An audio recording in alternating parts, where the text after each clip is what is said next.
Hello, good evening, Sat Sri Akal, very good evening to all my dearest students. Students, today we will discuss about 7th class history chapter New Kings and Kingdoms. So students, many new dynasties emerged after the 7th century. Map 1 shows the major ruling dynasties in different parts of the subcontinent between the 7th and 12th century. So students यहाँ पर बात हो रही है 7 to 12th century की, यानी कि इस टाइम ड्यूरेशन की हम बात कर रहे हैं और कौन कौन सी वो डिनेस्टीज़ थी। तो इसमें आप देखिए है, इसमें चाहमान, गुर्जर प्रतिहार, राष्ट्रकूटास, चोलास, चेरास, पांड्यास और पालस, यानी कि हमने इस चैप्टर में डिस्कस करना है इन 7 डिनेस्टीज़ के बारे में। सो द इमेजेंस ऑफ न्यू डिनेस्टीज़, तो इनमें जो सबसे अहम थे वो थे बिग लैंडलॉर्ड्स, जिनके पास काफ़ी ज़मीनें थी, प्रिविलेजेस थे, और इनको जो नाम दिया गया था राजा के द्वारा वो था सामंतास। ठीक है, इसके अलावा वो राजा को गिफ्ट्स देते थे। ठीक है, और इसके अलावा वो मिलिट्री प्रोवाइड करते थे किसको, किंग्स को, और जो सामंतास थे उनको इसके बदले में क्या मिलती थी, पावर और वेल्थ। इसके अलावा अब क्योंकि वो बहुत ज़्यादा पावरफुल हो गए थे तो उन्होंने खुद को नाम दे दिया था महासामंता, महामंडलेश्वरा। अब हम बात करते हैं उस टाइम पर जो सेकंड डिनेस्टीज़ है वो है राष्ट्रकूटास, और वो उस टाइम कहाँ पर थे, डेक्कन में इनका एम्पायर था। और दंती दुर्ग यहाँ पर नाम आया है, please underline. A Rashtrakuta chief overthrew his Chalukya overlord and performed a ritual। अब उसने एक प्रथा प्रारंभ की है, it's a very important, Hiranyagarbha, the golden वॉर्म। और इस प्रथा को जो संपूर्ण करते थे कौन थे, वो ब्राह्मण्स। तो ब्राह्मण्स के द्वारा ये पूजा होती थी और इसका जो उद्घाटन है इस समय पर हुआ और इसको हिरण्यगर्भ के नाम से जाना गया। अब यहाँ पर एक बहुत इम्पोर्टेंट बात है कि यहाँ पर नाम आता है हरिश्चंद्र का। हरिश्चंद्र अपने समय के एक बहुत ही बड़े राजा, जो कि बाय कास्ट क्या थे, ब्राह्मण थे। ठीक है, लेकिन इस टाइम पर उन्होंने किसको चुना, आर्म्स को। इसके अलावा अब हम बात करेंगे उस टाइम की उपाधियों के बारे में। Administration in the kingdom, many of these new kings adopted high sounded titles such as Maharajadhiraja. जो उस टाइम पे रूलर थे उनको अब कौन कौन सी उपाधियों से सम्मानित किया, Mahaadhiraja, great king, overlord of kings, Tribhuvana Chakravartin, lord of 3 worlds, यानी कि ये जो नाम दिए गए हैं राजा को उस टाइम पे इन उपाधियों से सम्मानित किया गया। अब हम बात करेंगे यहाँ पर रेवेन्यू और टैक्सेस की।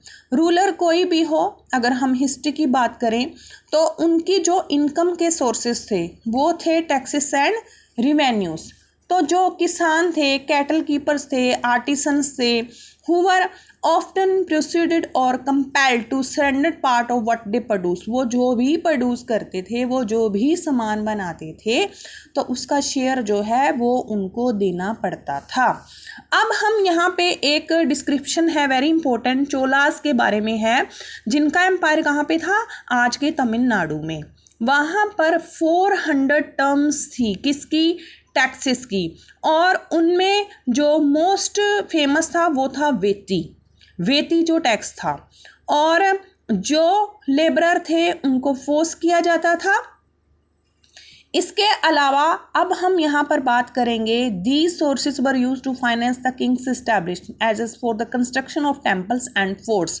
जो रिवेन्यू कलेक्ट होता था उसकी यूजेस क्या थी? एक तो उससे टेम्पल्स बनाए जाते थे और फोर्ट्स बनाए जाते थे ताकि जो अटैक्स हैं उनसे सरवाइव किया जा सके।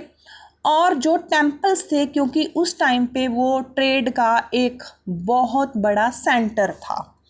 इसके अलावा अब हम यहाँ पर वेरी वेरी इंपॉर्टेंट जो बात करेंगे प्रशस्तिस के बारे में और ग्रांट्स के बारे में। देखिए, प्रशस्ति का मीनिंग यहाँ पर ये है कि इसमें जो रूलर है उसकी प्रसिद्धि के लिए उसकी गौरव गाथा गाई जाती थी, उसकी प्रेज़ की जाती थी, और ये काम करने की जो ड्यूटी थी वो किसकी थी? वो थी ब्राह्मण्स की। इसके अलावा अब यहाँ पर एक बहुत ही ज़रूरी हम कह सकते हैं इंफॉर्मेशन है प्रशस्ति के बारे में, रिटन इन संस्कृत। तो किस में लिखी गई है? ये संस्कृत में लिखी गई है। और ये कहाँ पर मिली है? ये मिली है ग्वालियर मध्य प्रदेश में, ठीक है। और इसमें नागाभट्ट और प्रतिहारा किंग के बारे में लिखा गया है। अब हम एक और देखें, यहाँ पर एक आप इसको बहुत ही ध्यान से देखेंगे, ये भी हमारे पास एक एविडेंस है। किंग्स ऑफ्टन रिवार्डेड ब्राह्मण, वो जो किंग्स थे वो ब्राह्मण को ग्रांट्स ऑफ लैंड, उनको ज़मीनें ग्रांट करते थे। और इसका जो प्रूफ है वो हमें यहाँ पर मिलता है, कॉपर प्लेट्स के ऊपर लिखा हुआ है। यानी कि ये बात सच है, ये प्रमाणित करती है कि जो ब्राह्मण थे वो किंग्स की प्रेस करते थे और बदले में जो किंग्स थे वो ब्राह्मण को जो लैंड है वो उनको ग्रांट करते थे। Now the next page. अब यहाँ पर इतिहास के बहुत बड़ी घटनाओं को छोटे छोटे पहलुओं में पेश किया गया है। यहाँ पर बात हो रही है कश्मीर की, ठीक है। और इस जो उस टाइम पर राजा था, संस्कृत में लिखा गया है उसके बारे में, और लिखने वाला कौन है? कल्हण। तो ये आगे भी हम इनके बारे में पढ़ेंगे। ये अपने टाइम के बहुत ही फेमस कवि। अब बात होती है वारफेयर और वेल्थ की।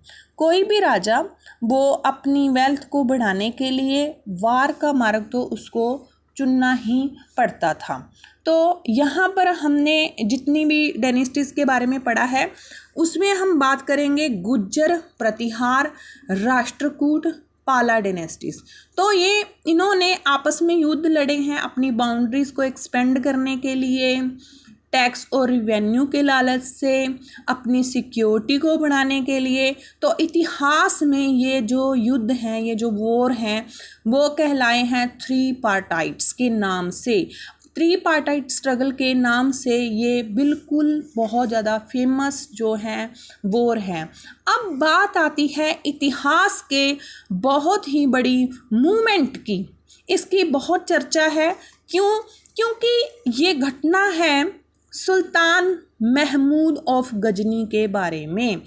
फिल्में बन चुकी हैं, बहुत सारी बुक्स लिखी जा चुकी हैं, क्योंकि ये अफ़गानिस्तान से बिलोंग करते थे और इन्होंने रूल किया है 997 टू 1030 तक। और इनकी एक इच्छा थी कि वो अपने राज्य को सेंट्रल एशिया में महारत हासिल करना चाहते थे।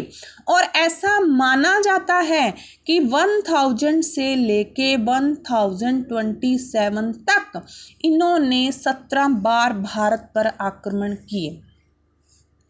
इसके अलावा इनका जो मेन टारगेट था वो अटैक्स करते थे टेम्पल्स पे। क्यों? क्योंकि जो टेम्पल्स थे वहाँ पर सोने की भरमार थी और बहुत ही कीमती चीज़ें जो हैं वो मंदिरों में पाई जाती थी।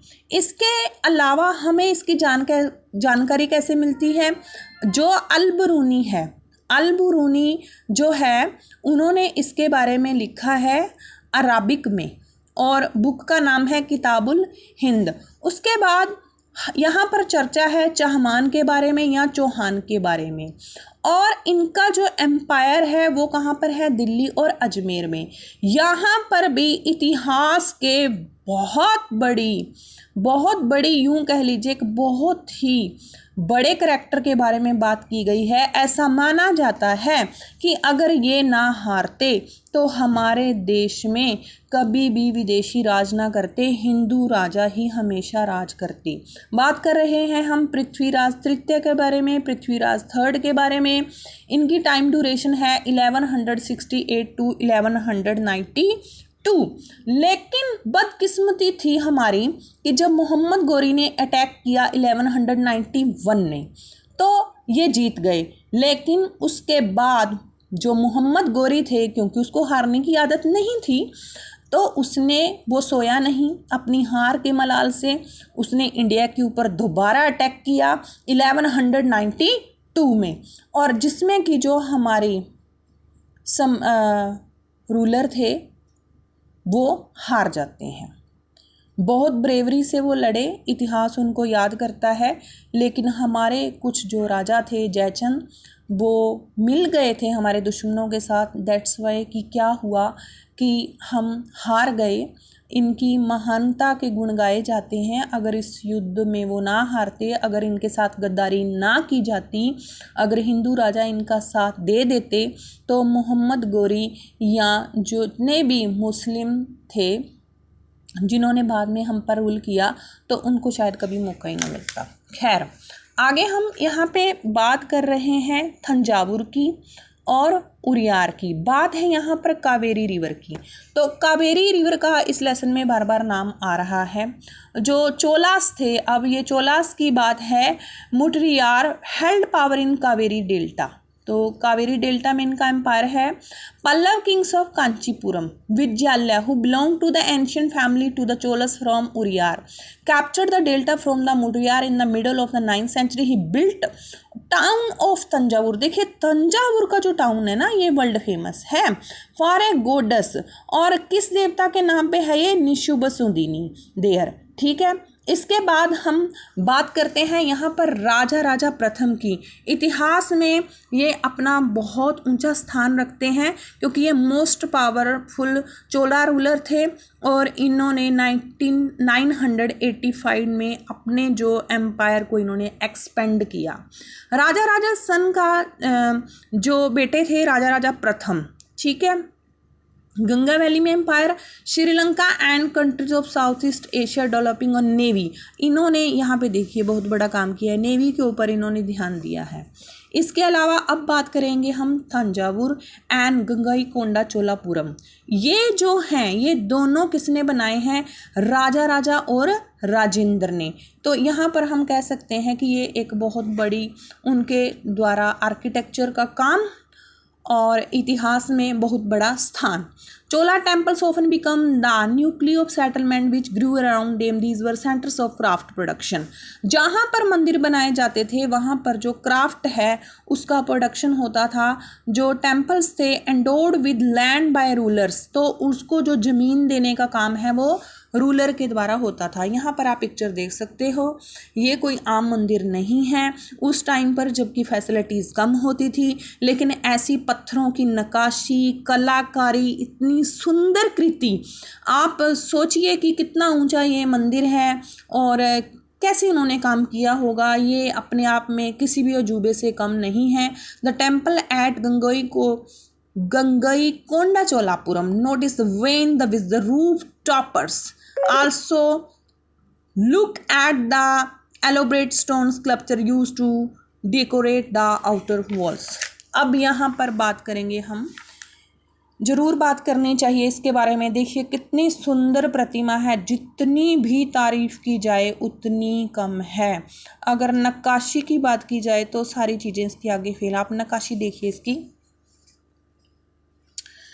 प्रीस्टस, garland makers, कुक्स, sweepers, musician, dancers etcetera, जितने भी ये नाम हैं ये मंदिरों के इर्द गिर्द उस टाइम पर पाए जाते थे। यानी कि जो टेम्पल्स थे हब ऑफ इकोनॉमी थे, यानी कि अगर इकोनॉमी की बात की जाए तो सराउंडिंग टेम्पल्स ये सारी चीज़ें घूम रही थी। Among Us the craft associate with temples the making of bronze image. देखिए ब्रॉन्ज की इमेज बनी हुई है ये। चोला ब्रोंज, ये चोलों के द्वारा बनाई गई है, considered Among Us the finest in the world, पूरी दुनिया में धाक है इस प्रतिमा की। इसके बाद बात करेंगे हम एग्रीकल्चर एंड इरिगेशन। क्यों इतिहास में जगह है इन रूलर्स की? क्योंकि इन्होंने आर्ट एंड क्राफ्ट एडमिनिस्ट्रेशन पर ही काम नहीं किया था, इन्होंने एग्रीकल्चर और इरिगेशन के ऊपर बहुत ही ज़्यादा फोकस किया, क्योंकि इनको पता था कि अगर एग्रीकल्चर अच्छा होगा तो फसलें अच्छी होंगी, फसलें अच्छी होंगी तो रिवेन्यू और टैक्सेस ये कलेक्ट कर सकते हैं किसानों से, फिर अगर वो कर लेते हैं ये तो आर्मी पे फोकस कर सकते हैं, ये जो फॉरेनर हैं उनके टैक्स से ये खुद को सर्वाइव कर सकते हैं। तो बहुत ही सोची समझी स्ट्रैटेजी के साथ ये चल रहे थे। अब हम बात करते हैं यहाँ पर fertile soil on their banks, water from the channels also provides necessary moisture for agriculture, particularly the cultivation of rice. तो चावल की फसल अच्छे पैमाने पर यहाँ पर बोई जाती थी। Although agriculture had developed earlier in others of Tamil Nadu, it was only from the 5th to 6th century that this area was opened up the large scale cultivation. Forests had to be cleared. जो forest थे उनको clear कर दिया गया और उसकी जगह पर जो हमारी क्रॉप्स हैं उसकी कल्टीवेशन की जाने लगी। Land had to be levelled in area, जहाँ पर लेवल कम था, ऊंची नीची ज़मीन थी, उनके लेवल को बनाया गया, फॉरेस्ट को क्लियर किया गया। और सबसे बड़ी बात कि यहाँ पर इरिगेशन के ऊपर बहुत ही हाई लेवल पर काम किया गया, क्योंकि कोई भी फसल हो, इरिगेशन फैसिलिटीज़ अगर अच्छी नहीं है तो हम नहीं सोच सकते कि फसल की जो उपजाऊपन है, फसल की जो पैदावार है, धरती का जो उपजाऊपन है वो बना रह सकता है। In many cases it was necessary to water crops artificially, a variety of methods were used for irrigation.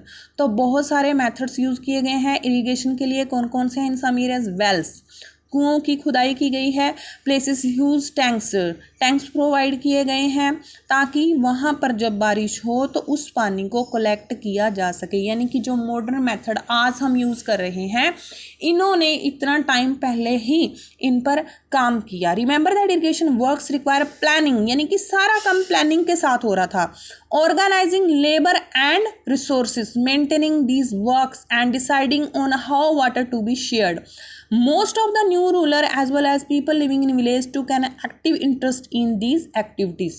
यानी कि इन एक्टिविटीज़ को बड़े पैमाने पर स्ट्रेटजी के साथ, प्लान्स के साथ किया गया और उसका रिजल्ट था कि उस टाइम पर जो कल्टीवेशन था, जो फूड प्रोडक्शन था, वो अच्छा था। इसके बाद हम बात करेंगे the administration of the empire. Empire तो बिल्कुल कोई भी रूलर, कोई भी किंग, एडमिनिस्ट्रेशन अगर अच्छा है तो प्रजा भी सुखी रहती है, सक्सेस भी मिलती है हर काम में। तो उस टाइम के नाम जान लेते हैं। Settlements of peasants known as ur, तो किसानों को नाम दिया गया है यहाँ पे उर। Prosperous with the spread of irrigation agriculture, groups of such villages formed large units called Nadu. The village council and the Nadu performed several administrative functions. तो कौन कौन से काम थे? Including dispensing justice and collecting taxes. तो tax को इकट्ठा करना और जस्टिस का काम ये मिलकर करते थे। इसके अलावा दी चोला किंग, जो चोला किंग थे, gave some rich land owner, जो बड़े बड़े लैंड ओनर थे जिनके पास बहुत ज़्यादा ज़मीनें थी, उनको टाइटल्स दिए गए थे। कौन कौन से टाइटल हैं वो? मूविंदवलम, अवेलान और peasant serving 3 kings, Araiyar chief, तो ये नाम दिए गए हैं। The next is Brahmans often received land grants. जो ब्राह्मण थे, क्योंकि उनको समाज में बहुत ही ऊंचा ओहदा मिला हुआ था, तो उनको ग्रांट्स दी जाती थी, और जो ग्रांट्स दी जाती थी उनको बोला जाता था, उस ज़मीन का नाम था ब्रह्मदेया। ठीक है, और ये Kaveri valley as in the other parts of South India की बात हम कर रहे हैं। इसके बाद बात आती है Brahmadeya was looked after by an assembly. उसकी देखभाल कौन करता था? असेंबली और सभा। इसके अलावा these assemblies worked every efficiency, their decisions were recorded in detail in inscriptions. इनकी जानकारी हमें कहाँ से मिलती है? ये हवा की बातें नहीं है कि हवा में ये सब कुछ बातें हो रही हैं, बिल्कुल इसके प्रूफ है। इंस्क्रिप्शन में हमें जानकारी मिलती है कि ऐसा उस टाइम पर था। Often On the stone walls of temples, association of traders known as Nagarams also occasionally performed administrative functions in town. Inscriptions from Uttamurur in Chingleput district Tamil Nadu की ये बात हो रही है, provide detail of the way in the which the sabha. अब यहाँ पर very very important सभा के बारे में बात हो रही है कि सभा को ऑर्गेनाइज कैसे किया जाता था। जो सभा थी वो उसका मेन काम था इरिगेशन वर्क्स को देखना। पहले ही हमने डिस्कस किया है कि कल्टीवेशन अच्छा हो, अच्छी फसल हो, भूमि का उपजाऊपन बना रहे, साथ साथ जितनी भी फसलें हैं उनको अच्छे से पानी मिल सके। तो इरिगेशन के काम के ऊपर बहुत अच्छे से इन्होंने ध्यान दिया और ये काम किसकी रिस्पॉन्सिबिलिटी थी उस टाइम पे? सभा की। Names of these eligible to be members of this committee were written on small tickets। small tickets होती थी, उनके ऊपर इनका नाम लिख दिया जाता था। पाम लीफ, पाम एक प्लांट होता था जिसके ऊपर इनका नाम लिखा जाता था। एंशियंट टाइम में पाम लीफ पर ही ये सारे काम किए जाते थे और उनको एक बर्तन में डाल दिया जाता था। एक छोटा बच्चा उसको अपने हाथ से निकालता था जिससे कि जो सभा का मेंबर है उसके अनाउंसमेंट हो जाता।